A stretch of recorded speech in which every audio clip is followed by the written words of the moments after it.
Alam mo ba ka-member ang bagong programa ni PhilHealth?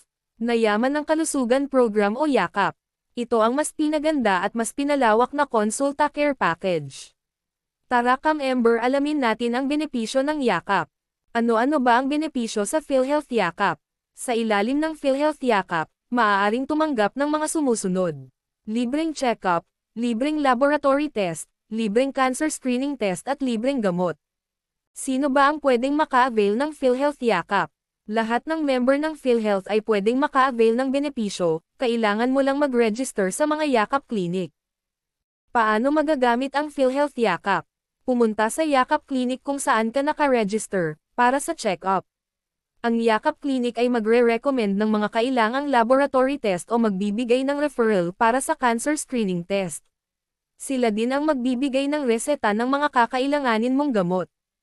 Kung meron ka natutunan ka-member, hit mo na ang like button at i-follow mo din ang atin page para laging kang updated sa mga susunod natin video, at i-share mo na din ka-member para malaman din ng iba.